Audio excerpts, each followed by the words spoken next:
Peace and welcome to the culture here on the Black Star Network. I'm your host, Faraji Muhammad. Thank you so much for tuning in and being a part of the conversation.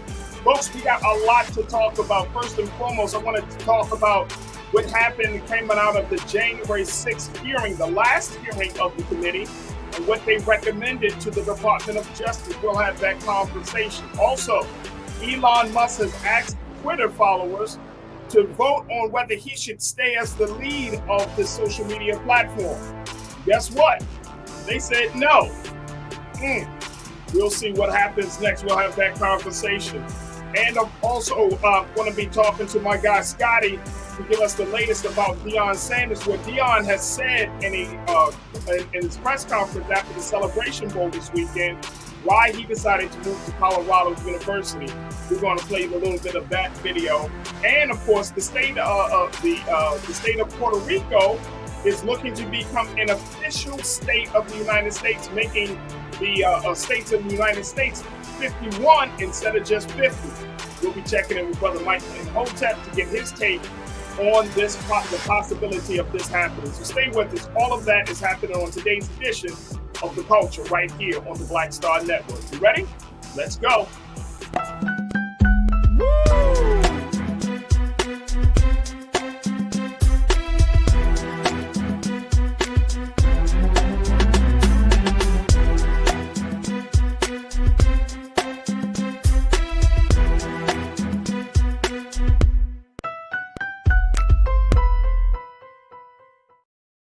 Folks, welcome to The Culture here on the Black Star Network. I'm your host, Faraji Muhammad. Thank you so much for tuning in and being a part of the conversation. I am very, very excited about today's show as we got some great discussions for you lined up. Make sure y'all join us in our chat because we want you to be a part of the online culture crew where you can be a part of the conversation just as much as I'm having it with folks. I want to have the conversation with you. So get ready. In a few moments, we'll point out a couple of the highlight some of the comments and the thoughts that many of you have about these topics that we got presented for you. And let me share this with you folks. The topics that we got today are hot topics. These are conversations that are happening all around the country, and we want to hear what you have to say. So as we're streaming on Facebook and YouTube and blackstarnetwork.com, make sure that you do your due diligence and join us for the conversation. And we'll see where the conversation goes from there. All right, let's jump right into it. First and foremost, the January 6th committee, they had their last hearing today. And guess what? It's not without excitement. Yep, folks, let me tell you. The January 6th committee has decided to recommend that former President Donald Trump be prosecuted by the Department of Justice. Let me just share with you a little bit about what the committee had to say and what the reports are around this situation. Take a look at this here, folks. This is coming from the wrap-up work with a roadmap to justice for Trump. Now, while criminal referral is mostly symbolic with the Justice Department ultimately deciding whether to prosecute Trump or others, it is a decisive end to a probe that had an almost singular focus from the start.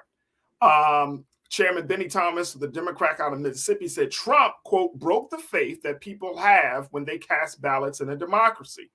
He lost the 2020 election and knew it, Thompson said, but he chose to try to stay in office through a multi-part scheme to overturn the results and block the transfer of power.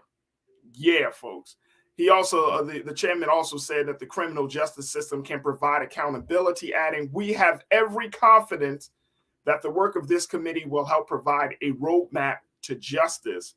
And then Wyoming Representative Liz Cheney, the panel's Republican vice chairwoman, said in an opening remarks that every president in American history has defended the orderly transfer of power except one, Trump. Yep. It's official, folks. They have urged Trump prosecution with a criminal referral. I wanted to get your take on this, folks, and get your thoughts on this. Make sure y'all join us in the conversation as you post your comments in our chats. But this takes the discussion to a whole new level, folks. a whole new level. And I want to we're going to play for you in a moment the video of what was said, how everything was, just a little excerpt of today's hearing. But while we're doing that, let's make sure that we get your take on this. Do you think that this was a good move? Do you think that it was necessary for the January 6th committee to refer former President Donald Trump to the Department of Justice to be prosecuted? Do you think this was necessary? Do you think this was the right move? This was the right thing to do? Or should it not have been done? Now, as we mentioned before, there has been already 9 hearings. This was the wrap-up hearing, and we can expect to have a final report before the end of this month. That's what their timeline is. But the question becomes, does this lead to a criminal prosecution of the former president for his involvement?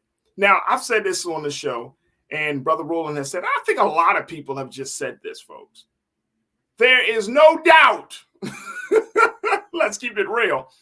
There is no doubt that what President Donald Trump said on that day in front of the White House led to the storming of the Capitol. No doubt at all. No doubt. It's just a matter of proving it and in all of its intricacies. It's a matter of trying to make sure that you can connect the dots for people, that because of what the president said, it led to this, it led to that. That's the part, proving it without a shadow of doubt. Without a shadow of doubt. All right, let me go to you as our online culture crew. Hear what you got to say, folks. Continue to post your comments in our chat, and we will do our best to try to highlight all of you. Very quickly, let's go to Shalinda kicking us off this afternoon. Shalinda, you said Rico charged. Here we come. Marilyn Garlick, do your J-O-B. Do your job, Mr. Garland. All right, Shalinda, I hear you. I hear you. Rico charges. Yes. Let's talk about let's get something from DeAndre. DeAndre checked in. Shalinda, thank you so much, sis. My guy, DeAndre, you say recommend is the key word, though. Let's see what happens after this. I actually think this new wave of anti-Trump Republicans want him out the way to push their current agenda, faces, and candidates. Hey, yo, DeAndre, I think so, too. I think so, too. I think they're getting a little tired of, he cost them some major elections in big states from the November elections. And people have cost people elections all the time, but you cost elections, you're draining the money from the GOP because some of this stuff is coming out of the coffers of the GOP. So you're draining money, you're costing elections, you pushing $99 trading cards. You don't come across as being a legitimate candidate. You don't come across as being one who was in the office before. You come across as being a newbie. You're making freshman mistakes at a senior level. Y'all get the picture, right?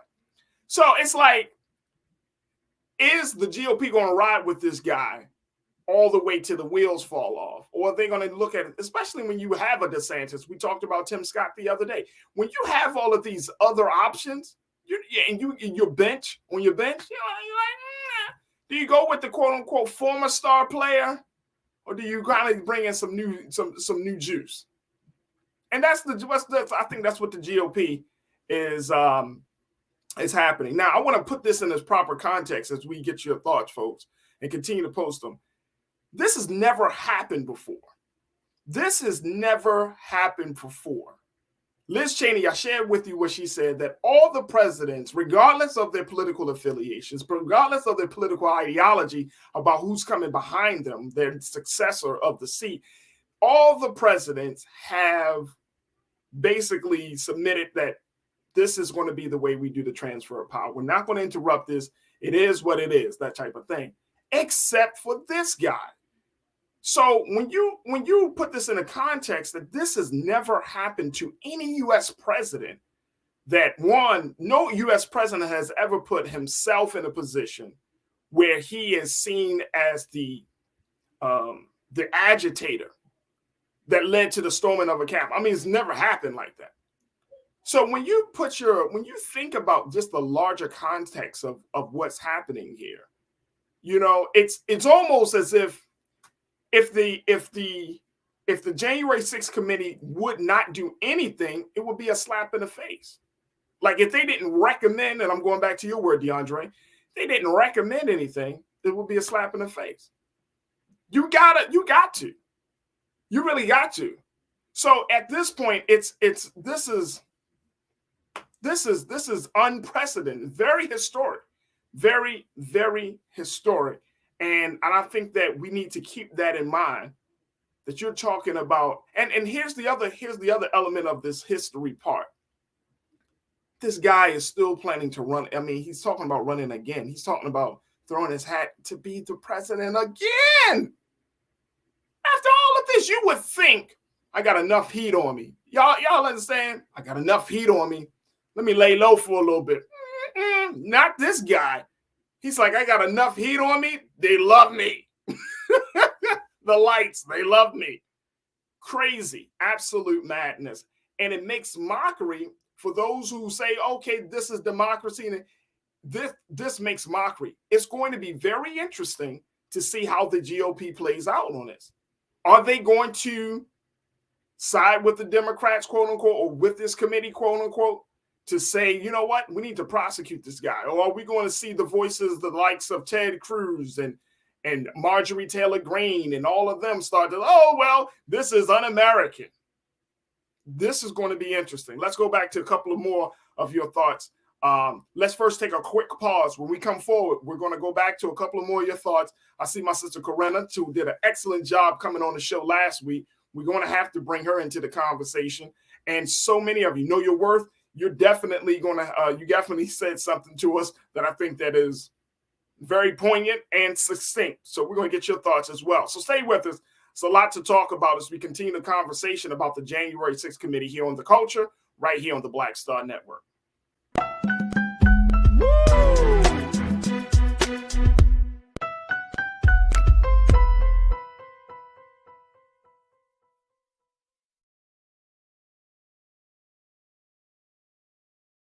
When you talk about blackness and what happens in black culture, we're about covering these things that matter to us, speaking to our issues and concerns. This is a genuine people-powered movement. There's a lot of stuff that we're not getting. You get it, and you spread the word. We wish to plead our own cause. Too long have others spoken for us. We cannot tell our own story if we can't pay for it. This is about covering us. Invest in black-owned media. Your dollars matter. We don't have to keep asking them to cover our stuff. So please support us in what we do, folks. We want to hit 2,000 people, $50 this month, raise $100,000. We're behind $100,000, so we want to hit that. Y'all money makes this possible. Check some money orders. Go to P.O. Box 57196, Washington, D.C. 20037-0196. The Cash App is $RM Unfiltered. PayPal is R Martin Unfiltered. Venmo is RM Unfiltered. Zelle is Roland@RolandSMartin.com. Black Star Network is here. Oh, no punch! I'm real revolutionary right now. Thank you for being the voice of Black America. All momentum we have now, we have to keep this going. The video looks phenomenal. See, there's a difference between Black Star Network and black-owned media and something like CNN. You can't be black-owned media and be scared. It's time to be smart. Bring your eyeballs home. You dig? Hatred on the streets, a horrific scene, a white nationalist rally that descended into deadly violence. White people are losing their damn minds. An angry pro-Trump mob storms the U.S. Capitol. We're about to see the rise of what I call white minority resistance. We have seen white folks in this country who simply cannot tolerate black folks voting. I think what we're seeing is the inevitable result of violent denial. This is part of American history. Every time that people of color have made progress, whether real or symbolic, there has been what Carol Anderson at Emory University calls white rage as a backlash. This is the rise of the Proud Boys and the Boogaloo Boys. America, there's going to be more of this. Here's all the Proud Boys, guys. This country is getting increasingly racist in its behaviors and its attitudes because of the fear of white people. The fear that they're taking our jobs, they're taking our resources, they're taking our women. This is white fear.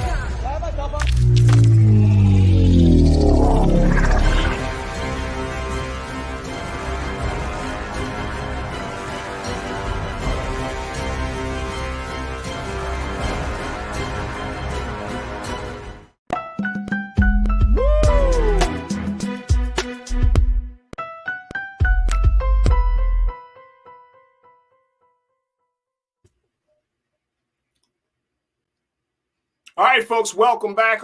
We've been talking about the latest coming out of Washington, D.C. with the January 6th committee hearing, where they have took the unprecedented and historic step of recommending former President Donald Trump to be prosecuted for a criminal investigation for his involvement, his extensive involvement in the January 6th storming of the Capitol. This is, like I mentioned, historic, unprecedented for any U.S. president to find himself in. And unlike any other U.S. president, this one president was trying to do his best to disrupt the transfer of power. And many say that he undermined democracy. And so since we are at this place, folks, you know, I expected the J6 committee, and I'm taking your word, Corinna, J6, I expected the J6 committee to make a move like this. If they didn't, I mean, I already knew they did, because Liz Cheney was, y'all know, Representative Liz Cheney was going to make this move happen anyway or not. But the point is, they had to. They had to. You cannot talk about checks and balances in a system, and then when one of the biggest breaches, one of the major aberrations of the system happens, no one's there to hold people accountable or put the check back in balance. You got to. You got to. All right, let's go back to here where folks saying, Corinna, you checked in and said, look, now we have to see what the special counsel appointed will do with the J6 committee's recommendation. I agree. I think, DeAndre, you said it earlier in this last segment. You talked about, like, you don't think that they're going to be riding with Trump this quite as much this go around, especially with all of this other stuff looming over the former president. I agree.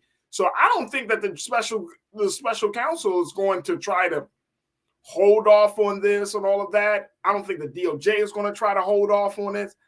I think that in order for this to happen, or in order for America to kind of get some stability back in this uncertain space that we find ourselves in, you got to deal with the Trump situation.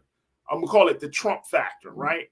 You got to deal with the Trump factor in order for this country to get a sense that justice will be served. No one's above the law. You got to address the Trump factor to bring some order. Now, here's the other thing. Politically, it may not be the best, in the sense of you still have very loyal Trump followers out there who may respond in kind. They may respond with the next election. They may respond in violence. But guess what? Deal with that too. I remember when President Biden said, he said, you think you going up against the, never forget. I never heard this flex from the president. He flexed and it's like, this is the United States of America. We will shut you down. We have helicopter, what he said, how he said, he basically made the point that we have machinery, we have artillery, we have the equipment to go to war with you. Speaking to Trump supporters. Thinking you're going to come up in here with some little, we will. I mean, and I hope it doesn't get that way, because when you get into a certain space like that, anything could happen, right? So you don't want to cause a civil war, but you got to address this. You got to address this. And this is beyond just political party, obviously.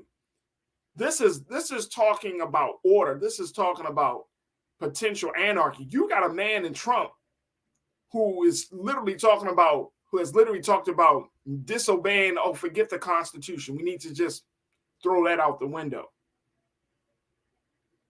So if you are calling for there to be violence, anarchy, disorder, chaos, and confusion,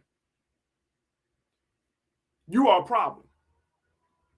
You are a real problem. All right, let's go back to what folks got to say. Sean Ryan, you checked in and said, look, we had it better with Trump, though, didn't have to pay an extra $120 for groceries and $5 a gallon of gas.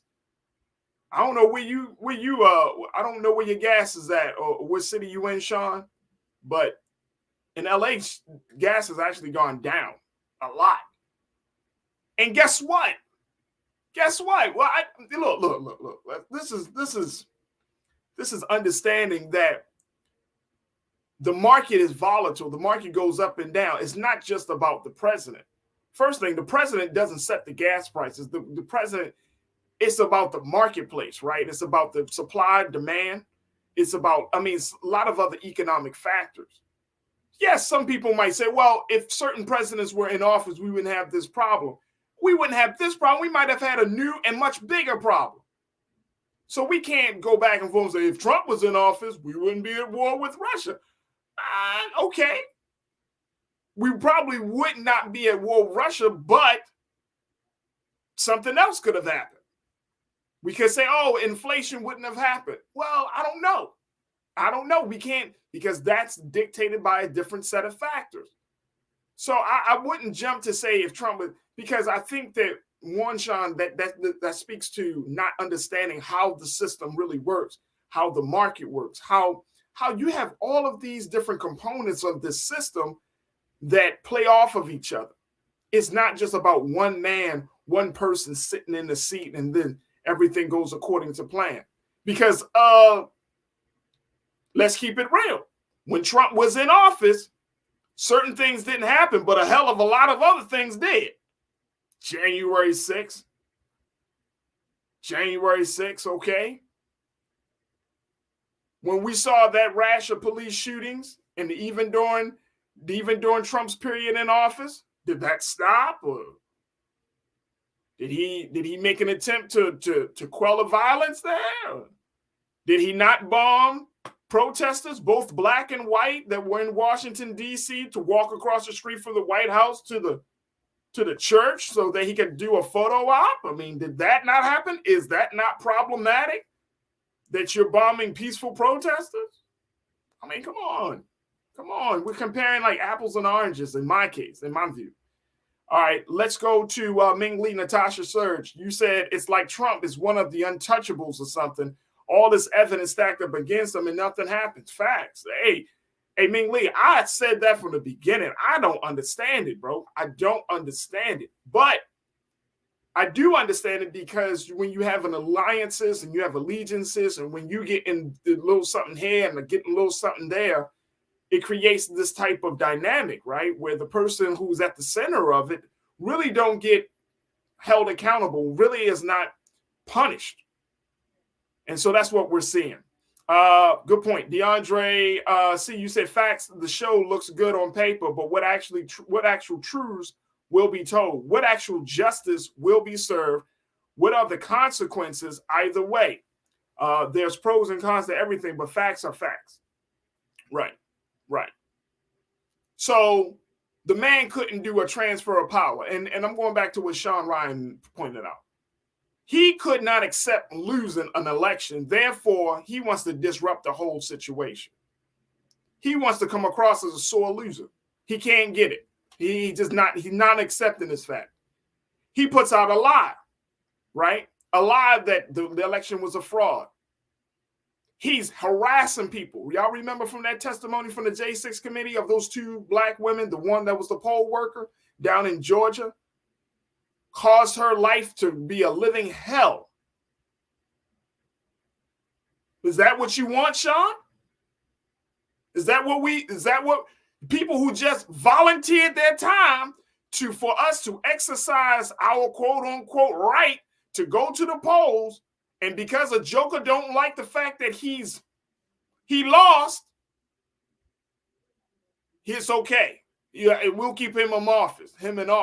But you're going to make her life a living hell. Please. And it's just simple. It's about the fact that this guy constantly is under scrutiny. And I'm going back to what Ming Lee said. And nobody wants to hold him accountable. You're not above the law, bro. You're not above the law, Trump. You're not above the law.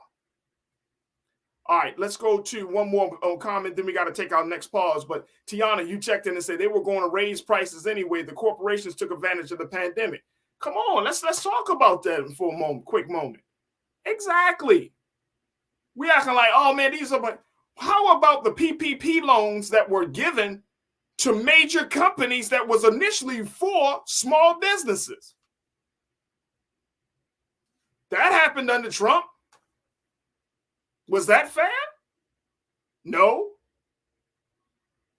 How about schools and other institutions that already have large endowments getting PPP loans? Individuals. Go down, look. You could go to, look, remember when the government when they talked about Biden giving back money for student loans, you had Marjorie Taylor Greene and other Republicans talking about, oh my gosh, the government should not be helping people and to this extent. But then when you look at their records, they got millions of dollars in PPP loans to get their businesses and their other individual efforts out of the dirt. That happened under Trump. Should we not say anything? Come on. Corporations are reaping rich while the people are in a public health pandemic, a public health crisis. We talking about, well, inflation shouldn't happen. But the corporations are setting the prices for a lot of this stuff to happen. Right? The people, the constituents, you and me, we got to get masked up. We're told not to go this place and that place. We're talking about all these precautions. But then these companies are just, while we are trying to stay healthy and well, they reaping rich. Please. There needs to be a disruption in all of that madness because it's not fair, nor is it right, nor is it good for the American people, especially Black folks in this country, especially marginalized communities, poor whites, Latinos, the Native Americans, the Asian Americans. Everybody is catching it. And we're supposed to care about a corporation or other entity because they can't get a tax credit or they can't get the benefits. Please. All right, look, we're going to take a quick pause. When we come forward, we're going to switch gears. Let's talk. When we're talking about having these conversations, well, where do you have them? We have them on social media. Well, it looks like one social media company on Twitter is under scrutiny because its latest leader has put himself there. We'll talk about it. We'll check in with Shireen Mitchell, who is our tech analyst, and give us some insight around this Twitter poll that says Musk must go. Stay with us. That conversation is up next here on The Culture on the Black Star Network.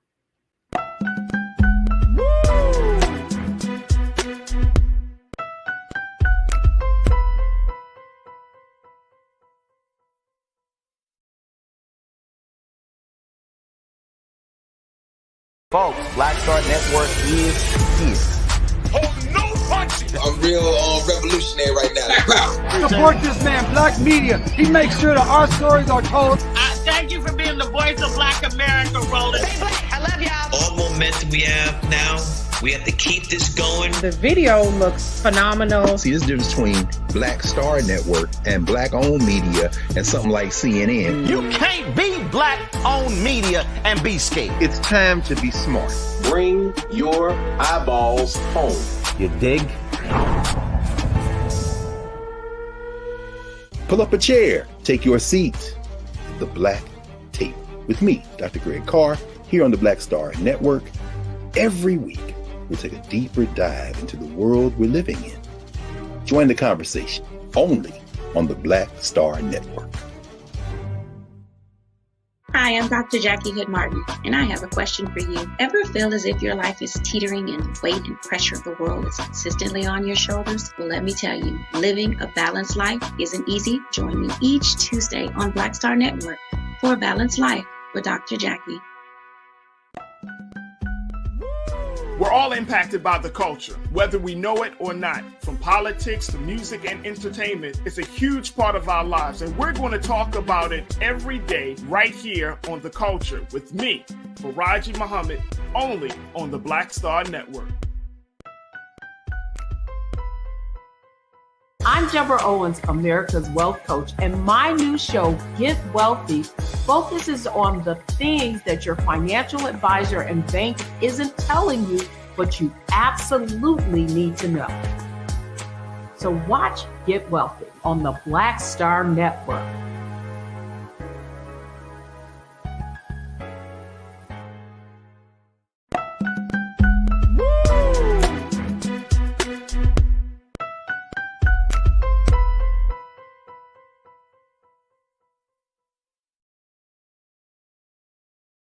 All right, folks, welcome back.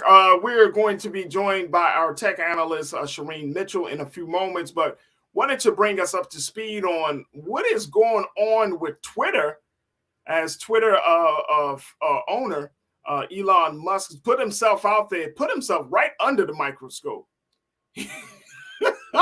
I'm trying to understand why.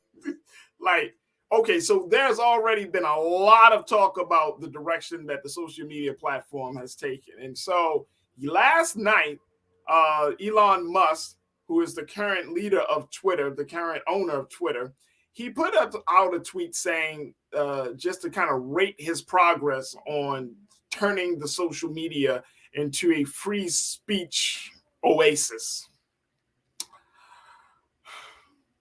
So he asked Twitter followers, hey, I'm just asking. Let me know if you think I should stay as the leader of Twitter or if I should go. Let me share with you what the Twitter users had to say on this subject. 17 million. Excuse me. Take a look at this here, folks. This is the latest. Musk said he would abide by the results of the unscientific poll, which began Sunday evening and concluded with 57.5% voting yes, go, 42.5% voting no, stay. Yeah. So according to the poll results, Mr. Musk, you must go. Question is, will he abide by his own poll and his own users? Let's check in with tech analyst Shireen Mitchell to give us her take on this situation. Shireen, good afternoon. How are you feeling this afternoon? I'm doing good. He ain't going nowhere. Let's be honest. Can I ask you a question, Shireen? Yeah. Why would he ask such a question? Because he's expecting to get the public opinion in a way that makes him feel good. And he thought that no matter what happened, no matter what he was doing on the platform, that his followers, the sycophants would say, would win over the number. And now he realizes that that's not true. I honestly believe, really, really in my heart, that booing that happened while he was at Dave Chappelle's show has not left his soul. He is still trying to figure out a way to make it look like that, the people around him are just telling him how great he is and that the rest of the world believes he's great too, when that's not true. And he's learning that, his behavior is just not an acceptable behavior for the rest of us. And he does think that what he's doing is somehow this sort of like neutral ground while being extremely harmful and not realizing who he's harming. And I don't think, in truth, he cares. I just think he cares about who thinks he's doing a good job. And that poll was an example of people saying, you're not doing a good job. So we'll see what happens. You said that poll was an example of people saying, 17 million followers, million votes were cast. Voters. 17 million voters. 17 million people and 57% still told you no. That's not like, 12 people or 100 people in your circle, right? You got millions of people. This is very similar to someone who's a politician who who ends up losing the vote, and they're looking at those numbers to see how much they lost by. That's this example. That means millions of people said no to you. And this, that if he was a politician, energy. he would just. I'm sorry. Go ahead, Shireen. No, I'm just saying that's a completely different energy. If you're out here walking around thinking that people love you and like everything you're doing is amazing and your stuff don't stink, and you get like millions of people going, "Nah, son, we don't like you. We don't like what you're doing." He doesn't he does not understand the difference, which is very clear, between his technical quote unquote know-how and his social prowess. Those two things are not the same. You're not a genius for either of those two things, because you need to be able to manage both. So what you just said to the rest of the world, I claim to be a genius, but I really don't know how people tick. But I'm going to work and own a social platform where people exist and know how to make it work. I mean, it's crazy. Look at this, folks. Here's I can't stop laughing. I'm like, bro, why did you talked your way out the job? Part of me is there's a little part of me, there's a little conspiracy theorist in me, Shireen, that's like, did you want an opening? Did you just, are you finding that you can't take this job as, you know, your skin is real thin on this job, sir. So you just need it out. I think that there's like a combination of things that's probably going on there. Like right. He really, like he knows the sentiment he's getting from people probably on site and how problematic that is. I mean, think about he banned journalists and then he had to bring them back, but he didn't bring them all back, right? Lynette Lopez is one of the women of color journalists that has not been brought back. He's picking and choosing, and he's not realizing that in that picking and choosing, people are realizing you keep saying that you want this thing to be fair, you want this to be balanced. Nothing you're doing is fair and balanced. So how do you think that comes off when your care and concern about you and your family is a priority in comparison to everyone else on this app? Do you know how many people have been doxxed on this app? Do you know how many times people have asked for things to be taken down on this app and none of it has happened? And he could just willy-nilly cut off spaces, cut off journalists, cut off free speech in whatever manner that he feels like because he's the CEO while he screams free speech absolutionists? Yeah. None of that is anything close to a balanced view of even operating this company. But he also thought that he could do all of that and not have any federal interference or any other rules or laws that he had to follow. Anyone who thinks like that is not really the businessman that we are anticipating operates in America the way American laws are supposed to operate. Can we be fair about that? Absolutely. That's a great point. Great point. Tiana checked in and said he didn't want to buy Twitter in the first place. So he didn't want to buy Twitter in the first place until he was made to. So at this point, it just comes across as being an out. Interesting. No, I don't disagree with her too much. Like when the first kind of back and forth happened, he was forced into it because he was about to lose money if he walked away from it because he agreed to a contract. So there's a technical reality to that. Like financially, he was going to lose. I think he's losing way more now than he did before, even trying to take over this company. But even his lawyers were saying, hey, like you don't he had to see the reality of the statements that he was making. I don't think he actually talked to his lawyers before he decided to even try to purchase this and even go into the contract in the first place. Again, not huge business acumen to me if that's like you didn't really want to buy it, but you got forced into it. That's business savvy. That's genius making. Help me understand that because that doesn't make sense to me. Absolutely. When we look at how he has been moving on this platform, where he has created this quote unquote, I would say more of an open door transparency type of policy where he wants to engage and involve users in the decision making of the platform. Because this is what we saw when he talked to, when you just mentioned it, that new policy about doxing folks for speaking up about various things, the journalist situation. Mm-hmm. That policy was deleted less than 24 hours after its introduction. Elon also said going forward that he would poll Twitter users to let them decide on policy changes. I'm wondering, for the social media space, that could be way problematic. It can be gamed. It's really, actually, I think there's a report that came out. I'm forgetting the article, but the person who led Trust and Safety said that the polling process can be gamed in any way. Wow. If you aren't participating in getting rid of the fake accounts, and you're okay with the fake accounts following you because it makes you feel like you're being retweeted and your comments are important in the context, that same gamification can be used in the polling process. So when he says, I'm going to use the polling process, I find it really funny because he's trying to make it look like that this is a democratic process. This is not democratic. Anyone can come up with an account. And I keep reminding people, way back in 2016, when the Russian interference happened, one Russian troll controlled 500 accounts. Wow. So if that was the case back in 2016, we may have gotten some removed and some mitigated. But can we just be fair about, like, is that truthful in the context of the polling? That's really important in this context, because people, and I'm sure he believes this, by the way. I'm sure other people believe that no matter what happens with this poll, he's at least getting the real conversation.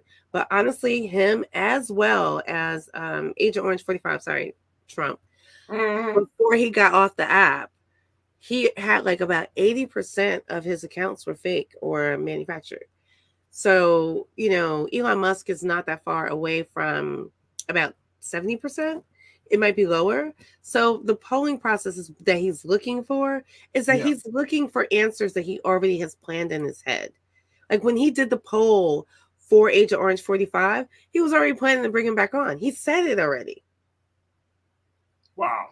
He wanted to make it look like, oh, this is just, the public is also agreeing with me.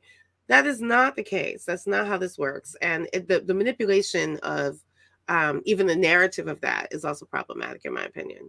Absolutely. Shireen, we just asked you just to hold on just for a few moments longer. We got to take a quick pause. When we come forward, we're going to continue the conversation, continue to take your thoughts about Twitter, as this new poll shows that Elon Musk must go. What's your take on that situation? Stay with us. That conversation continues up next here on The Culture on the Black Star Network.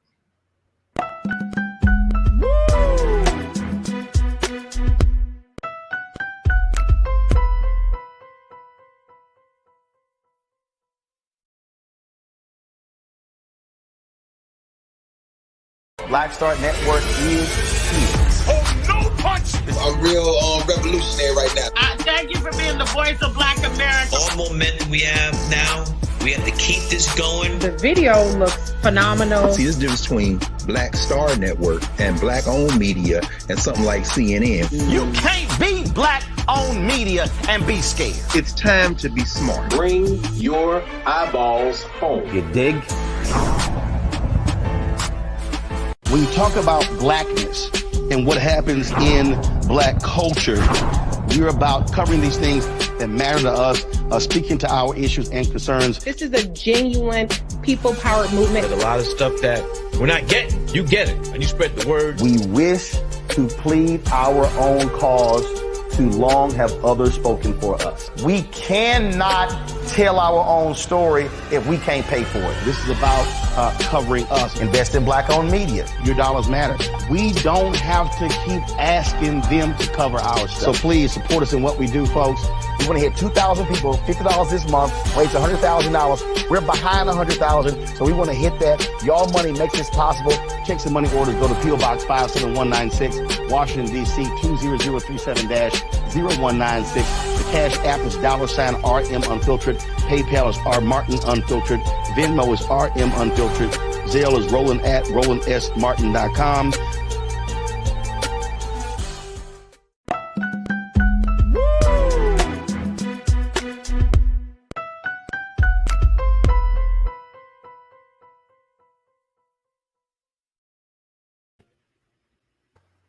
All right, folks, welcome back.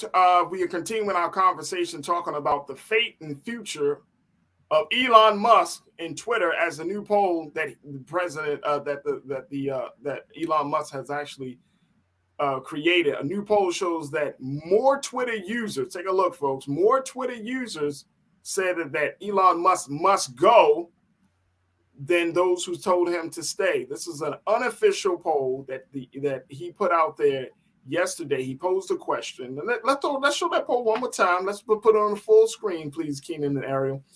He said, should I step down as head of Twitter? I will abide by the results of this poll. 57.5% have said, yes, go. 42.5% said no. Final results, the poll was voted on by 17.5 million people. What do you do with that? Of course, Elon Musk has not responded. I'm sorry, folks. It's just like, what were you trying to do? I get it. You want to be Mr. Transparency, but this just sounds silly. I want to bring back our tech analyst, Shireen Mitchell. She's the founder of Stop Online Violence Against Women. This is just absolutely, I've never seen this. And you know what? I really do hope, and I don't know where this would fall under, Shireen, and I don't know, I want to get your take on when we're talking about regulation of social media platforms, right? When we're talking about, what government agency would be responsible? Because this is a key example of why there needs to be regulation from the government side and not just the private owned companies. And I get it. Yeah. But here's why I'm saying this, because these platforms have become so powerful and influential in dictating or determining political agenda items, and determining, in some cases, the national election. So why shouldn't we have a real, and I'm talking about a serious conversation about regulation? Which institution, or what agency rather, would be responsible, Shireen, that you think would kind of oversee this? Would this be the Department of Justice? Would this be Homeland Security? Like who would be responsible for that? So there are two things that is being discussed right now. One is the conversation around Section 230, and that's a congressional argument. But honestly, let's just be fair, y'all. There is already a dissent decree from FTC.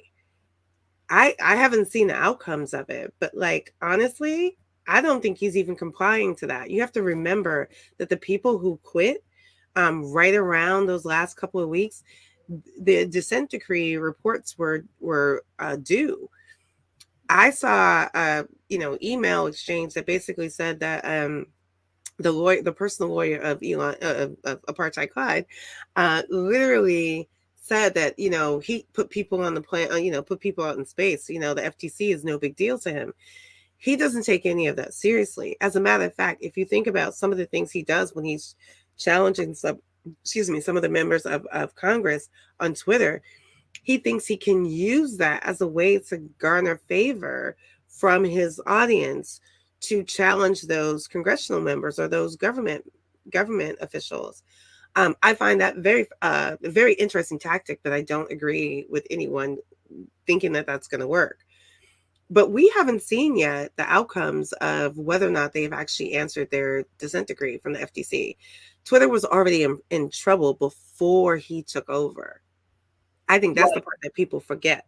Yeah, that's true. That's a very serious offense. So the FTC is literally where it sits. And I just think it's fascinating that people think that private businesses would not have to answer to any of these agencies. That's not true. And it's like a citizen wouldn't have to answer to government. Yes, exactly. It's like, wait a minute, hold up.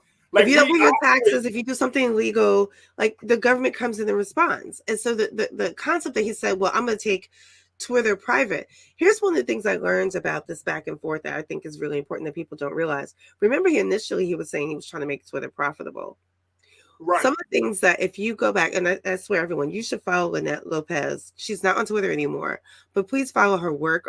She's a reporter on Business Insider. She actually followed this, that one of the things that Twitter was doing was paying their staff through stock options. That means the public trading of Twitter was paying staff. You take Twitter off of the public trade and you make it private. Where's those dollars coming from? Right? Is it just coming from ads now? Because then we're having a separate conversation now, right? We're having a multi-tier, because he thought that he could just bring it down and then control the narrative. But if it's true that Twitter was actually paying staff from stock options, which is because it was being publicly traded, and I think the number at this point is $400 per stock. If that number drops in context, when it was publicly traded, then Twitter was having money problems. So imagine him saying that Twitter was having money problems and then takes it off the stock exchange. So where's the funding coming from now? It brings up an excellent point. You're bringing up an excellent point. And let's continue to go down this road, Shireen, because it goes to show you how much the bottom line on how profitable a situation is that determines whether that situation is good for the American people. And you can't look through that lens of capitalism, money making, profitability, bottom line. You can't continue to look at this lens and say, oh, okay, this is good and this is not good for the American people. Like, your lens is already clouded. Your view and judgment is already clouded as a result of that. And so, that's the other thing about this is that, you have a major public platform that has access to millions of people's data, personal information, right? That people willingly give up. That's the other point, because we're made to believe that it's all secret. It's all safe and secure. It's right? not. And it's not. And even though we know that, right? They come out with more stuff to get more information about it. Now, and I'm sure you've been seeing this. Now there's the technology around faces, and I get it. Face imaging, facial recognition, all of those things. Like all of this data that we give willingly, and it's like we're not paying for this. Nobody is charging you a monthly fee to get on social media. You're paying for it with your data. You're paying for it with your data, right? That's what you're paying for. That's what you're doing. And now it creates this other world, this other space where now these social media platforms have so much information about you that now they can dictate how, play with your behavior, appeal to your senses. It's just getting really, really kind of like big brotherish, and it's getting to be in a different space of the conversation. But more importantly, the money. The money is at the root of all of this. Yeah, I think about that in the context of like people not understanding what happened with the Lancer thing, which I think is what you're speaking to, is the AI and the avatar graphics that happen. The bottom line is that someone created an AI product. Actually, two things have happened recently, and I just want to make sure that people understand this. One is the Lancer thing, where the AI basically created all these images of you because you dumped your image, by the way, data collection, adding to the data set, and then pushed out images for you that you would like and maybe not like, but you also pay for it. You're paying for it, but the person who's getting the money is the person on the other end who basically dumped a whole bunch of other data sets from other artists and now is getting money for something they didn't do outside of creating the AI. The same thing happened. There's like a book out. I can't remember the name of the book right now, but like a gentleman did the same thing. He created a book where he asked, an AI chat to basically tell a story about a girl, and it created both images as well as the story. He's now selling the book. He didn't create the story. He didn't come up with the narrative. He didn't come up with the images, but now he's selling it, making money from it. we're having a really difficult conversation about like the way in which our data is being used to basically profit individuals who can basically code, right? And can come up with something. But the AI itself is not neutral. It basically is stealing from all of our ideas that's already in the ether, all of the data we've already given it, and it's using it to allow certain people who can figure out how to manipulate the AI to give them resources that they need. That is to say that AI is in itself not faulty. It is the people who decide to use it for these means. And that's the problem I think we're missing.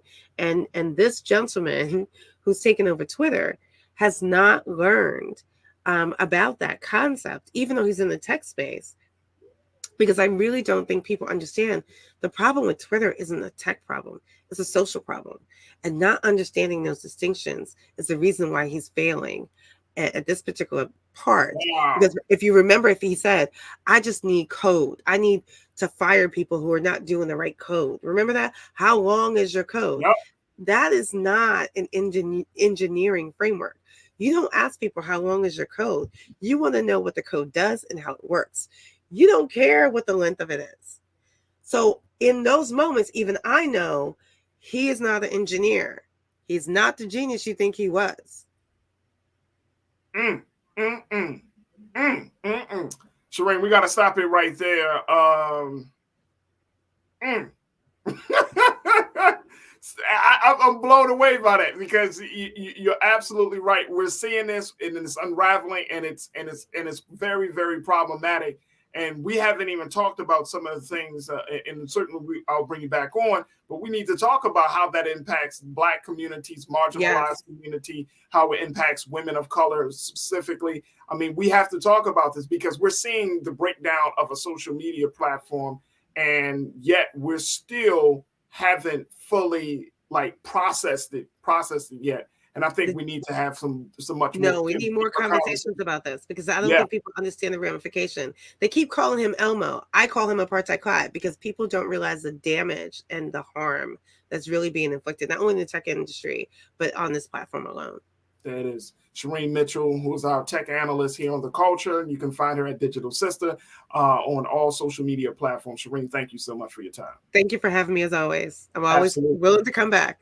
Oh, thank you so much. Awesome. All right, folks, we got to take a quick pause. When we come forward, let's switch gears. Let's talk about Deion Sanders, who came out to set the record straight about his move from Jackson State to Colorado University. We're going to share with you what the Hall of Famer had to say. And also, we're going to have a conversation about Puerto Rico wanting to become the 51st state of the United States. Stay with us. The Culture is coming up next here on the Black Star Network.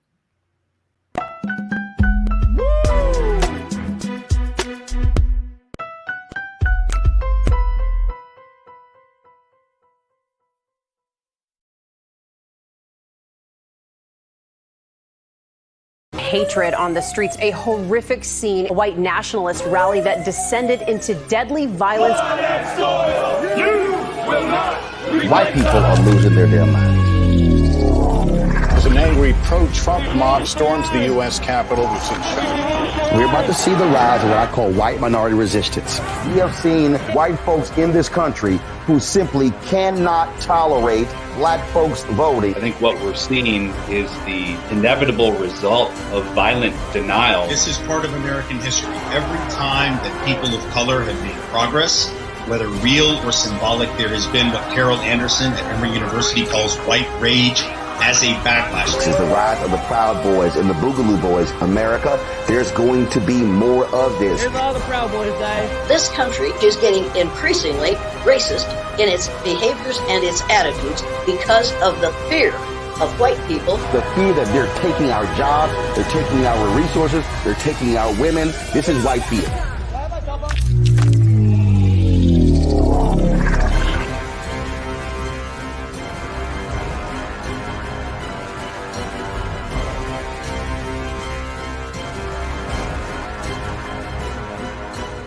Black Star Network is here.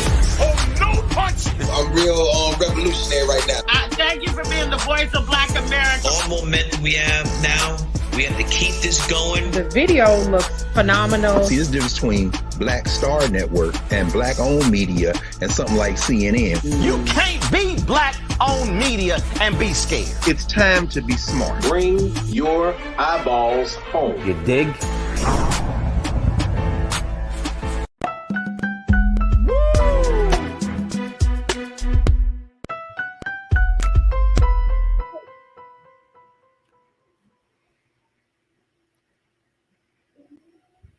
All right, folks, welcome back to the Culture here on the Black Star Network. I'm your host, Faraji Muhammad. Okay, let's shift gears. Now, I wanted to have this conversation about Deion Sanders. We've been talking about the Hall of Famer who turned head coach of JSU, Jackson State University. We've been talking about him for the past few weeks because of the impact that he was able to make in just that 2 year time, 3 years time, well, about 2 years time that he was with the university in Jackson State in Mississippi.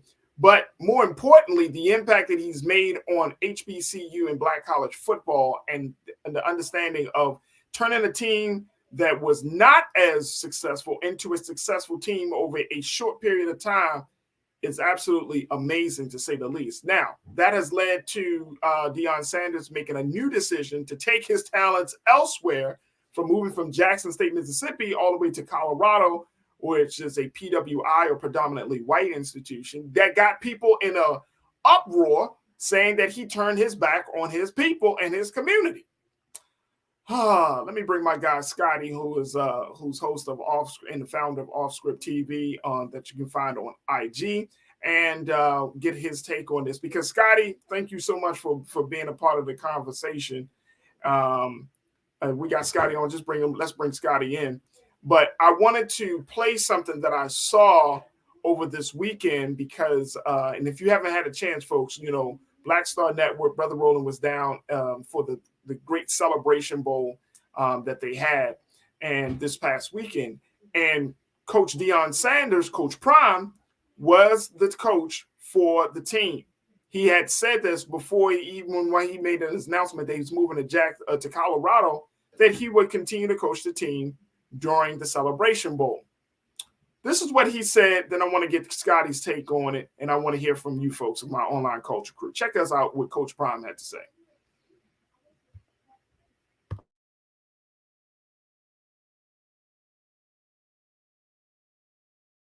Once did I say they're going to put a tombstone with my name on it at Jackson State, so I wasn't going to die here. Y'all know that. Everything I said I would do, I did. Everything I said I wanted to happen, I tried my darnest to make it happen. We've exceeded, I think, expectations in some realm. But when I don't fit into someone else's plan and purpose, now there's ridicule. But you forgot about my plan and God's purpose. That's where the dysfunction comes. I reached a point where I said to myself, we're going to go out there and recruit another great class. And we were, and TC will. And we're going to win again. So at what point do we keep dominating that you don't get mad at us for dominating? Because it's a level of dominance where you start to turn. And I felt that. We start to get tension from our own people because you're dominant. And you start saying, well, that's Prime. He can recruit that. We ain't got that. We don't have this. We heard that last night. You're 4 and 5 stars. Yeah, because we recruit those and they sign. But it comes a time that's not what it's all about for me. I'm a winner. I've always won. I'm going to win. Y'all know that if you've done your homework. But it's bigger than that. It's about increasing enrollment. It's about the safety of students. It's about going to the next level, not just in football. I would love to go to another conference. Is the rest of the school ready? Is the baseball team ready? Is the basketball teams ready? Or just the football team? So you make it just about football, and it's not just about football to me. It's about our trainers and kids that the fire alarms may go off and not being turned off at 3:15 in the morning. It's about people that may not have the proper safety on a campus that they should. I'm not just talking about Jackson State. I'm talking about everywhere. So the things that I want to accomplish, I can't do it by just being the darn football coach and winning games. I can't do it. And I reached a point where I had a real conversation with the Lord. Now, it's funny how you believe the Lord when he said to come here, but you don't believe me when I tell you the Lord may tell me to do otherwise. It's like my God is talking to you about me. I don't think he works like that. But it's so much more that I can't do because that's not my occupation. I'm a football coach and a darn good one. And name one thing in football that we haven't accomplished that I said we would. But it's bigger than that. And until we address these underlying issues that nobody wants to talk about, ain't nothing gonna change. Football, yes. But what else is gonna change? And I'm a change agent. That's what it's all about to me. Because I'm not just attached to the football players, the equipment persons, the trainers, the academic persons, everybody on campus. When we leave, you're gonna find out what all we did. Because they don't really talk about the positivity until we go. You'll find out what all we did for Jackson State and all we wanted to do for Jackson State. I just pray to God that in all that, get some understanding on change and where change really starts. And it does not start in the football department. God, it was good. That was a moment, wasn't it? Yeah, Coach Sanders. Thank you, Sam, for clapping me up.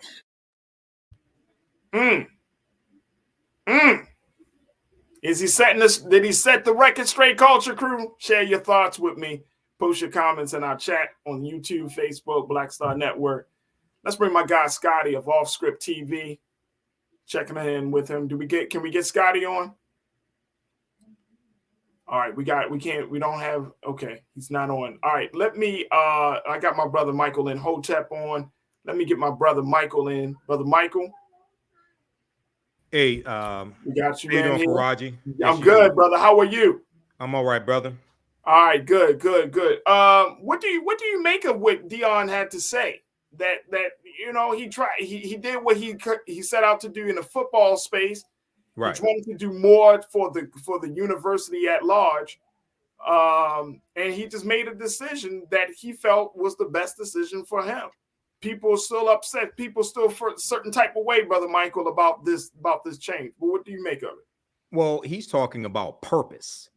And he said he was led to Jackson State University, led to HBCUs by God. And he's basically saying he's led to Colorado State by the same God as well. And he's talking about purpose, and he's talking about a purpose beyond coaching in football also. Right. And what's interesting is that so many people, and you got people running around doing interviews and castigating him and saying he's a disappointment because he didn't do what they said their purpose was for him. They haven't had a conversation with him. Yeah. Okay. He's talking about being driven by the same passion, by the same God that brought him to Jackson State University. And he's talking about increasing enrollment. And it sounds like and we're going to find out all that he did with Jackson State University as well, because as I said, I can't remember. Actually, he was on Charlene Mitchell's show here in Detroit, 9:10 a.m. WFDF, the radio station I'm on, and also talked about it on my show. There was an article from thegrio.com, I think it was. I'm trying to pull this up, where he donated half his salary to finish the stadium there at Jackson State University. Okay, that doesn't get talked about. All right, so is much more to Deion than football, and people are trying to just keep him in this little box, and he's saying he's much more than that, and the impact that he's going to have, the impact that he's had on Jackson State University and the impact that he will have on Colorado is much more than football as well. So people are trying to project their own shortcomings onto him. Talking about purpose, let's bring my guy Scotty Off Script TV on. Hey, Scotty. What's goody? Hey, how you doing, brother? I'm doing well. So Deion just wanted to set the record straight this weekend, giving some remarks about his decision. What do you make of it, Scotty? Listen, once again, I never blame somebody for doing better for them or trying to upgrade in what their profession is. He's been at the highest of heights as a player. Why would he not expect to try to challenge himself as a coach? The thing about donating his salary to finish, and that's not true.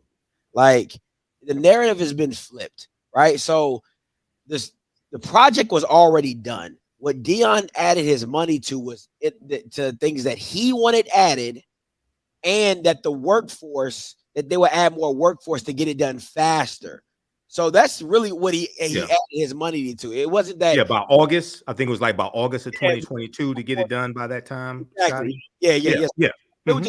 He wanted to start the season with, the player, the renovations being done towards the Walter Payton Center so that his players could go in to have the players lounge. And it's nice. Don't get me wrong. I've seen it. It's nice inside. But, people like to kind of, change the narratives a little bit. And then you get all this prime, as we call them in the space, primettes who are prime. But you're like, you haven't been on the ground, or you haven't talked to the people on the day-to-day at the HBCUs who say, like, don't get me wrong, they're grateful for Prime, but there's a lot of things that Prime did not do that he gets a lot of credit for that it had nothing to do with him.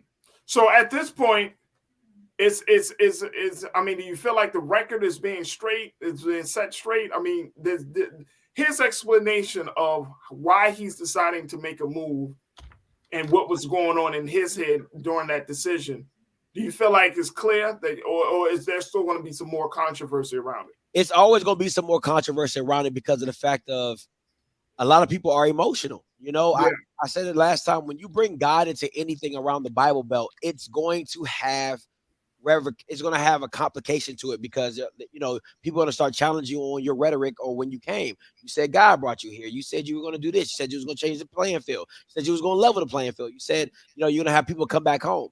So now you have all these players that came to HBCUs and you leave. Now all the players you brought that were supposed to level the playing field, that was supposed to change the game, they're leaving with you to go to Colorado. So now Jack State is back into the deficit that it was when you first got there. So how does that make sense? Scotty. Hey, hold on, bro, Michael. I want to get your take on that, what Scotty just said, but we got to take a next pause. When we come forward, we'll continue the conversation with Brother Michael and Hotep. We'll continue with Scotty of Off Script TV and with you. Post your comments in our chat on Facebook, on YouTube. Let's continue the conversation as Coach Prime attempts to set the record straight about his tenure at JSU and his decision to go to Colorado State. Stay with us. That conversation continues up next here on The Culture on the Black Star Network.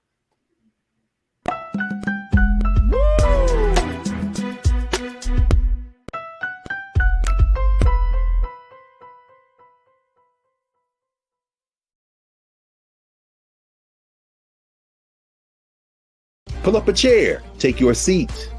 The Black Tape with me, Dr. Greg Carr, here on the Black Star Network.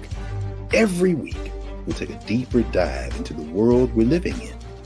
Join the conversation only on the Black Star Network. Black Star Network is here. Oh, no punch! I'm real revolutionary right now. Thank you for being the voice of Black America. All momentum we have now, we have to keep this going. The video looks phenomenal. See, there's a difference between Black Star Network and black-owned media and something like CNN. You can't be black-owned media and be scared. It's time to be smart. Bring your eyeballs home. You dig?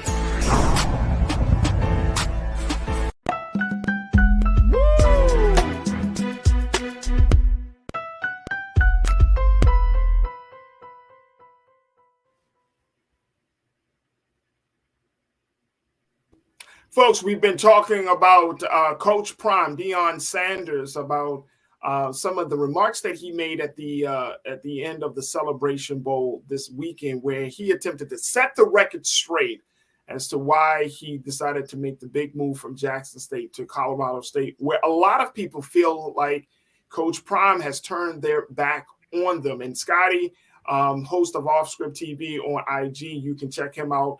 And all of the things that he's covering in the world has been on this conversation, on this story since Coach Prime has made his entrance into the HBCU football world. And then we're also joined by Brother Michael Imhotep of the African History Network podcast. So make sure y'all tune into that as well. But Scotty, you saying that essentially that these students who came to Jackson State was able to get some victories, but now that Coach Prime is moving on to his Colorado State, and they're deciding that, look, I'm going to leave too, putting Jackson State back down in the deficit, even though they have chosen. I mean, JSU is going to still be in a deficit considering they had chose TC already, who a man who has worked under the leadership and the mentorship of Coach Prime. Man, listen, this is the beauty. It's like sad, but it's funny to me because when everything was going down and you had people like, oh, these kids are choosing Jackson State because of the culture, and I kept preaching on my channel, they're there for Prime. Mm-hmm. Travis Hunter was not there. Listen, I agree with what Deion said when he brought Travis Hunter and said, you know, if you come here, you would change the culture, you'll change the narrative, which he did. For that month, everything was about that. But who's in the transfer portal? Travis Hunter. Who also is in the transfer portal? Kevin Coleman, who's also his own son, Shiloh. I mean, I can go. There's 30 kids in the transfer portal as of right now that he has some ties to bring into Jackson State. So I asked everybody who's watching this, was it for the coach or was it for the culture? That's the question, because the narrative Deion was pushing was that these kids need to come back home to Jackson State, to HBCUs, so that they can change the culture. Well, if you done took the players and you take them to the PWI, what culture they changing up at Colorado? Well, let me ask you this though, Scotty and Michael. Should we even put that type of expectation on college football players? I mean, in the big scheme of things, right? Like, you're playing college football, right? These guys, for them, and Scotty, you can tell me if I'm wrong or not, but they are trying to put themselves in the best position to be a part of the NFL or to go pro, right? Yeah. That's what I'm assuming that's it. But then now it's like, and I think this is just across the board, not just with college football, but I think this is with any sport on a collegiate level. You're trying to figure out what's the best way for me to get to the big times? What's the best way for me to get to the pro? Should we even, Brother Michael, have a conversation about, hey, do this for our people. Do this for the culture.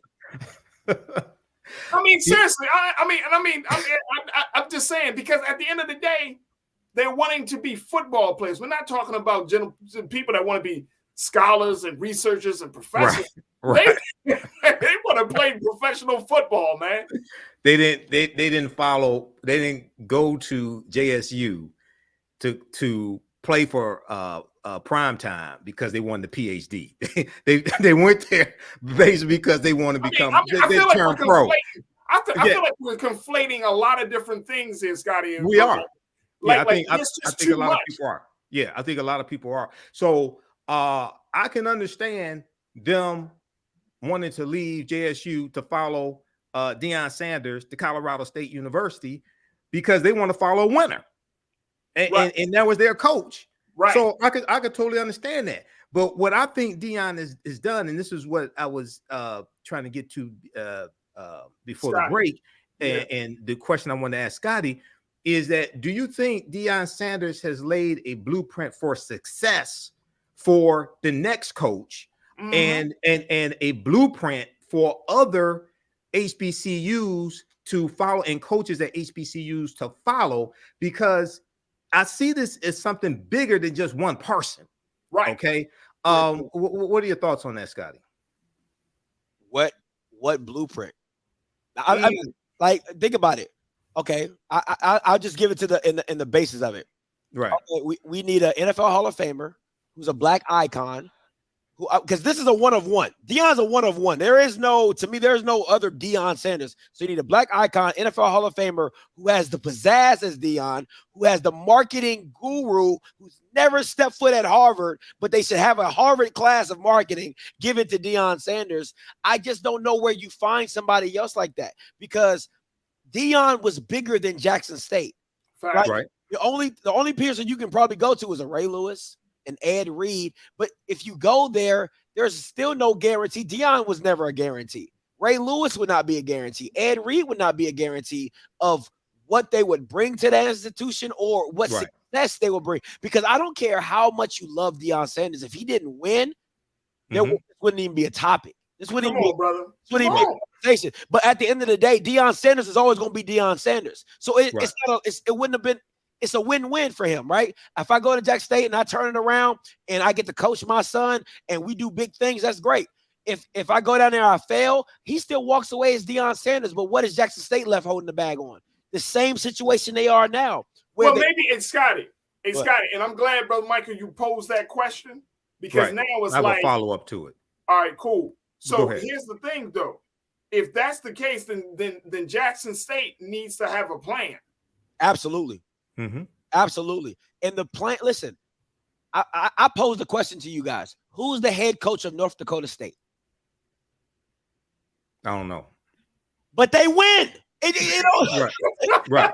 They are a national powerhouse, not because they have Deion Sanders or Ray Lewis coaching there. It's because they are the flagship of that state, but they have a great football program. They recruit. You know what I'm saying? I can do the same thing about UIW. I can do the same thing about Sanford. I can do the same thing about all these FCS programs that win and don't have a big name guy at that institution. So what my blueprint is get a solid coach that can recruit and go beat some people in football that actually matter. Because if you go back, what was Deion Sanders' highlight win? Beating a 5-6 Campbell? You had the #1 recruiting class for 2 years straight. You never played any of the big boys. And then when you get in the MEAC, the Celebration Bowl, you get your butt whooped twice. So what? I mean, I just... What he did was he brought a lot of attention to JSU, brought attention to a lot of people who don't follow HBCU football. And this is what I'm saying. So it may not be.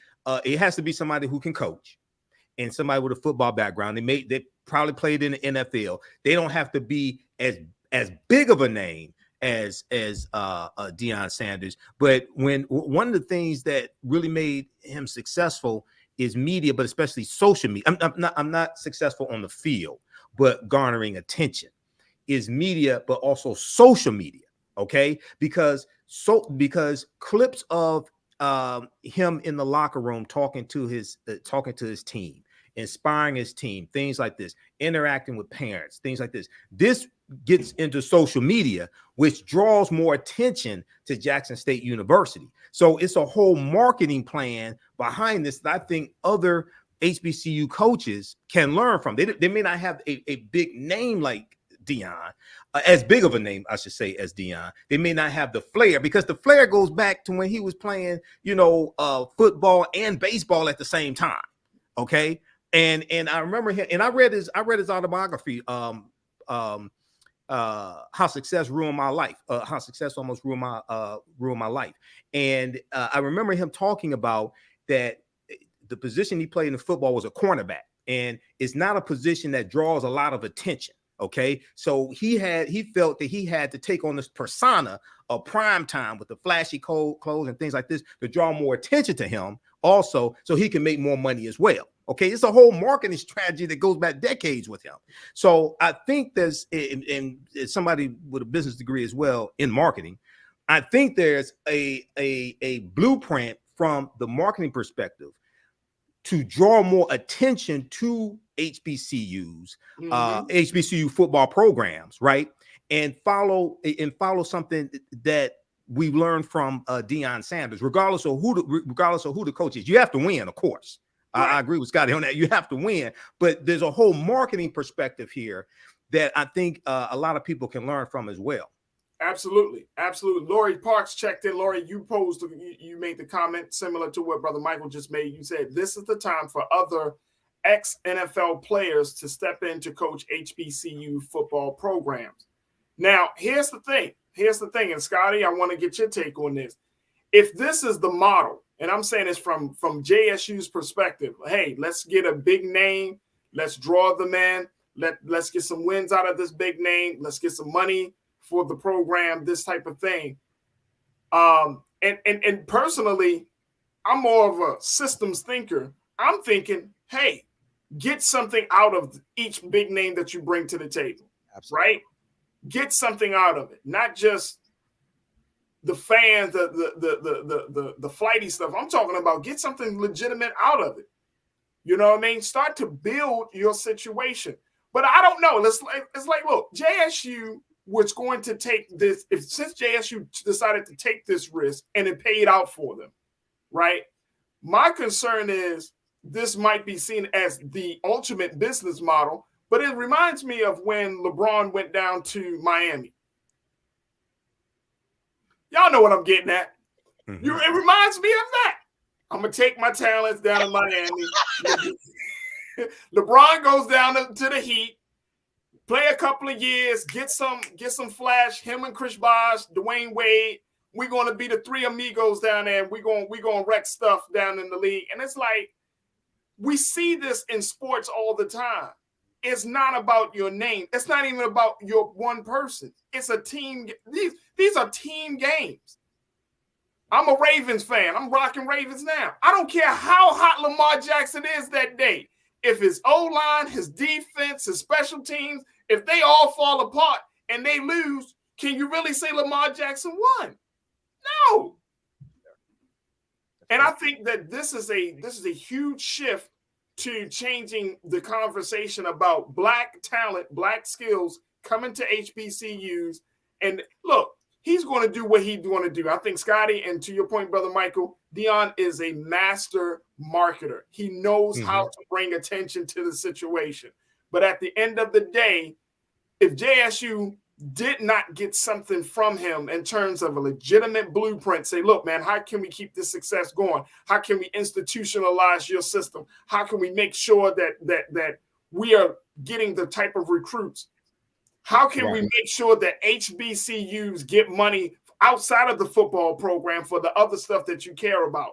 Are they even having those conversations? Hey, look, I know you're going to Colorado, Dion, but are you still going to help us to be an advocate, an ambassador for JSU and HBCU? I mean, you got to get something from the deal, man. Absolutely. And you have to lay a blueprint. I mean, this is one of the reasons why, you had the Southern Christian Leadership Conference, SCLC, that relied upon charismatic leadership.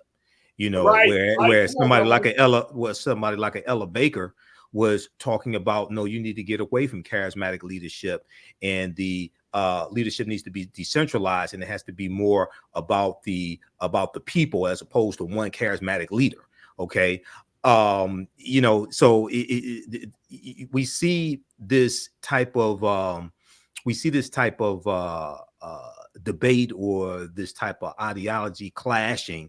We've seen this historically. Okay. And for HBCUs, HBCU football to really be successful, it has to be beyond one person. It has to be beyond one personality. Okay. And you've got to have a blueprint, a program for you to operate based upon when that person goes on to the next mission. Does your program just go up and just go poof in the air? You have to be able to continue. And that's what I think a lot of these JSU has to do, and a lot of HBCUs have to do. They have to have a succession plan after that one person who won the championships and brought the players. After they go on to the next assignment, what do you do next?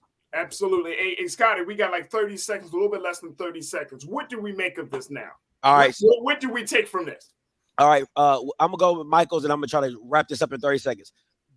What's so hard about the blueprint or asking to have a blueprint is you can't control kids. You can't control kids that are able to jump in the transfer portal and go whatever they see fit or follow a coach. So that is hard. Well, trying to promote TC Taylor, that was a retention plan. They were hoping that when we elevate TC Taylor, he knows these players, he'll stay home.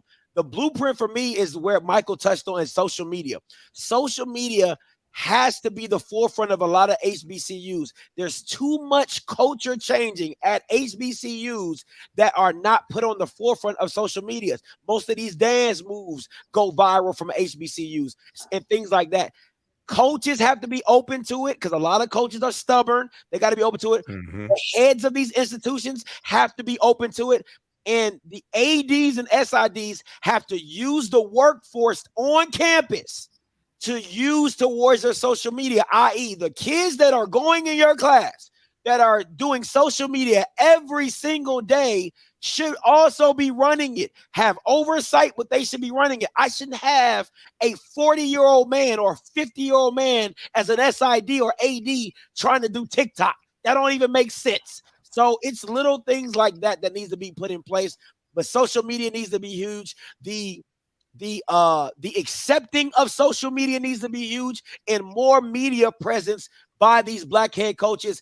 You're a different culture. Be different. Stop trying to be PWI. Stop trying to do that. That's not your lane. If you talk a little trash at conferences and things like that, be yourself. And that will come off as natural, and that will be more impactful to people. Yeah, it is. My guy, Scotty, host of Off Script TV on IG. Scotty, thank you so much, brother, for being our sports analyst here on The Culture. Truly appreciate you. Appreciate you. Absolutely. All right, folks, we got to take a quick pause. When we come forward, let's talk about the fate of Puerto Rico as they're looking to become the 51st state. We check in with Michael Lynn Hotep to get his take on this. Stay with us. It's The Culture here on the Black Star Network.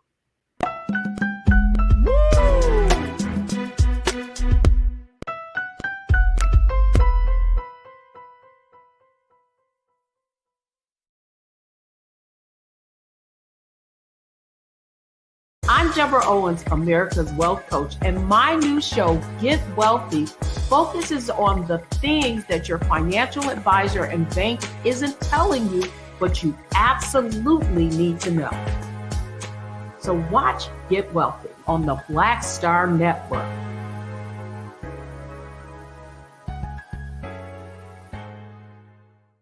Black Star Network is here. Oh, no punch! I'm real revolutionary right now. Thank you for being the voice of Black America. All momentum we have now, we have to keep this going. The video looks phenomenal. See, there's a difference between Black Star Network and black-owned media and something like CNN. You can't be black-owned media and be scared. It's time to be smart. Bring your eyeballs home. You dig?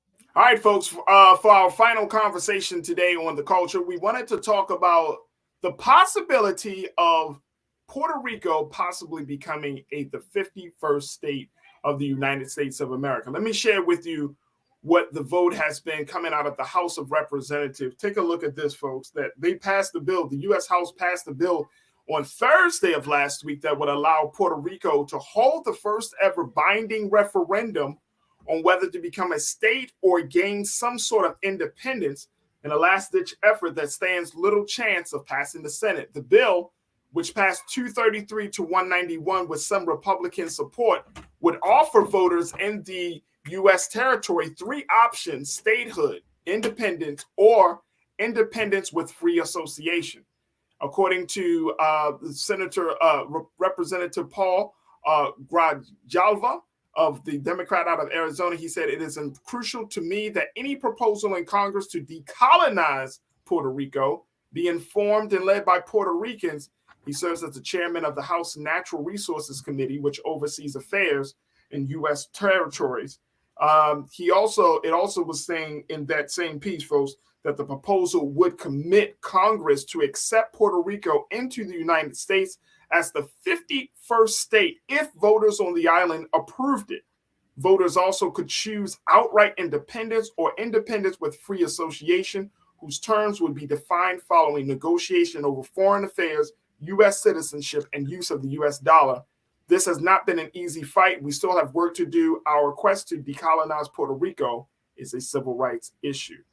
Man, there's the headline, folks, that the House approved this referendum to decolonize Puerto Rico and possibly making it the 51st state. Now it goes to the Senate. Brother Michael and Hotep, host of the African History Network podcast show. Let's talk about this. How significant is this, Brother Michael? Is this something that we need to really keep our eyes on? Yeah, I think this is very significant. We know that Puerto Rico became a territory of the United States in 1898 as a result of the Spanish-American War, and Puerto Rico was conquered by Christopher Columbus in 1493 on one of his voyages. He went on 4 voyages, and he conquered on behalf of the Spanish crown. So it was Spanish territory. We know they're setting up plantations like sugarcane plantations, things like this into Puerto Rico, and they were importing Africans in, enslaving them into that land as well. So if now they are Puerto Ricans are U.S. citizens, but they can't vote in presidential elections. Okay, from their homeland, they can't vote in presidential elections, and so they don't have statehood. All right, they're not a independent country, and they don't have statehood. They are a territory of the United States. Okay, so they're in limbo. They're in limbo, and they're victims of colonialism by Spain and the U.S. All right. So if they became the 51st state, they would the way they vote, they lean more Democratic than Republican, generally speaking, and they would have 2 U.S. senators. Okay, they would have at least the population is 3.2 million. Okay, so they would have at least 1 seat in the House of Representatives. Okay. And they would have 2 U.S. senators. So that can make a huge difference when it comes to voting on bills and breaking a filibuster and changing the filibuster rules if Puerto Rico becomes the 51st state. Okay, so it's up to them how they vote. Is up to those who live on the island how they vote. But if they become the 51st state, this is a game changer. Okay, this is a game changer in getting bills passed and breaking the filibuster. But also, this would come into play when you deal with the Electoral College as well, right? Because they would have at least 3 Electoral College votes associated with Puerto Rico. I'm not sure if they would have more than 1 seat in the House of Representatives, but they would have at least 1 seat in the House of Representatives. Okay, so you would have at least 3 Electoral College votes, because you take the number of seats in the House of Representatives a state has, and you add to that the number of U.S. senators a state has. Every state has 2 U.S. senators based upon the U.S. Constitution, so they would have at least 3 Electoral College votes. So this is huge right here. This is really, really big, and I'm glad that you brought up that point, Brother Michael, about how many representatives they would be allotted and allocated. And I'm also thinking about that the Democrats still have a slight edge in the Senate because of Raphael Warnock winning that seat back. So that's a huge difference. Yeah. I'm about to say this could. So you're literally talking about adding more seats to Congress. Yes. Which would require a whole nother process. Right. Because the last time when was the last time that we actually added the state? When was the last state added to? There may have been like Alaska and Hawaii. Yeah. Something like that. I think it was Alaska and Hawaii. The last time that happened, but this would tilt the balance of power. And this would make a huge difference, and this would tilt the balance of power when it comes to presidential elections also.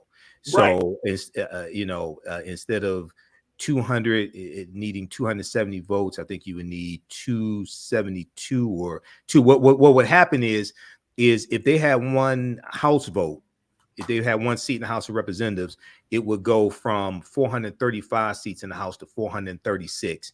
And it would go to either 271 or 272 that you would need to clinch the presidency. So, and this would make this could tilt the balance of power, because see, New York lost a Electoral College vote because of the 2020 census. Okay, if 89 more people had responded to the census, New York would have kept their 1 House seat.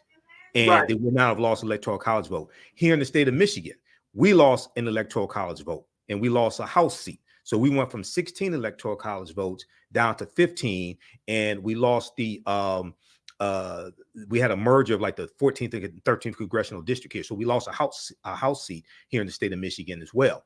So this could really make a big difference, especially if you have a close presidential election, right, where you have where it's very close with the electoral college votes. Right. And here's the other implication that I'm thinking about, Brother Michael. And folks, I want you to join us in this conversation as we're talking about the possibility of Puerto Rico becoming the 51st state. Do you think that this would be good? Do you think that this will work for the United States? Share your thoughts on our chat on YouTube and Facebook. Here's what the thought that I was thinking, and I may be way off with this, but I'm just thinking that if you have Puerto Ricans, and we have to look at the numbers, because I don't know them off the top of my head, but if we looked at the numbers and found that Puerto Ricans are inclined to Republican policies versus Democratic policies, but it's Democrats who are pushing forward and making this happen. When you said that this would shift the balance of power, not just in terms of the votes and the number of representatives, I'm thinking just in terms of the overall sentiment of the American people. I'm thinking like this could bring millions of people under the Democrat. Possibly. So the population in Puerto Rico is 3.2 million. I'm not sure how many are of voting age. Right. But if you just cut that in half, you're looking at about 1.6 million. It can make a big difference. But what would happen is you're going to have you would have a fight between both parties trying to cater to those people there to get their vote and cater policies to those people there. And the other thing that we have to remember is that you got a lot of people of African descent in Puerto Rico as well. Right. Okay. So that's a wild card there also, that we can't forget that as well. Right. So you got them black folks, them black Puerto Ricans, right? Yeah. Not just the light-skinned, fair-skinned Puerto Ricans. Right. You talking about them dark black folks. The ones they don't show you on the Travel Channel. Right. Yeah. You're exactly right. Yeah. You got them black folks. I remember, I know you probably remember that. And I think he was Elian Gonzalez. Remember that whole debacle? Yeah. Mm-hmm. You know what I'm saying? And that's when I really learned, Brother Michael, like, oh, they're light-skinned and they're dark-skinned Puerto Ricans. Like, right. Oh, okay. Same thing with Cubans. Same thing with Cubans. Right. They were Cubans and all of that. So it's like, you know, but so, you know, when you have that, I'm thinking about all of that. The implications, the ramifications of this could be huge, right? Right. But they got to go through that process of getting statehood and then being added. Right. And it has to be the Senate has to vote on this as well. So we'll see what happens in the Senate. Absolutely. This is going to be interesting, folks. So certainly we're going to do our best to keep our eyes on this situation. Brother Michael, we got a couple of moments left. Talk to us about your classes that you got for us.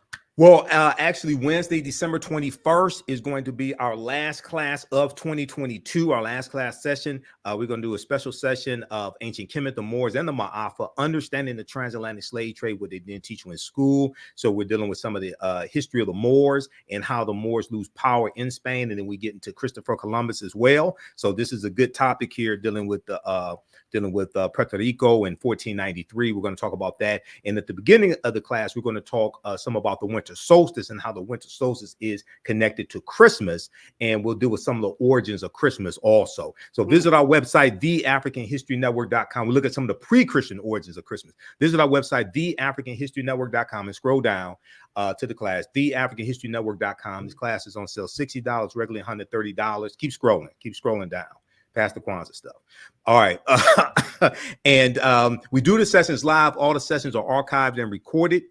You can go back and watch it anytime. Scroll right below that. You can go back and watch it anytime. So a year from now, 2 years from now, you can go back and watch the entire class. So next class is Wednesday, December 21st, 7 p.m. to 9 p.m. Eastern Standard Time. And we have a bundle pack of these classes. Also, you get both classes for only $100. That's over $260 value. I would say this information is PG-13, so you can use this with your youth as well.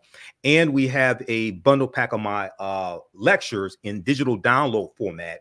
You get 15 of my lectures for only $50. That's African History Awakens the African Mind to Mental Death. It makes a great gift. Visit theafricanhistorynetwork.com, theafricanhistorynetwork.com. There it is, Brother Michael and Hotep. Always a pleasure, and thank you so much, brother. Thanks for Raji. Absolutely, yeah. Absolutely. All right, folks. Happy holidays and happy Kwanzaa to everybody. Absolutely. Thank you so much, dear brother. Folks, that's going to do it for us today. I thank each and every one of you. I thank my fantastic guest, Shireen Mitchell, checking in. I thank my guy, Scotty. I thank Brother Michael and Hotep. And I want to thank all of you for tuning in. My online culture crew, continue to build, continue to have the conversations. Folks, this is what we're talking about. Make sure y'all go to Black Star Network, do your due diligence to support us, continue to support us as we are putting out the word, as we are talking about having the conversations, and most importantly, telling our story. Make sure you go to Black Star Network, support us financially and other ways, but we need your help to make this media a movement. Thank you so much for doing so.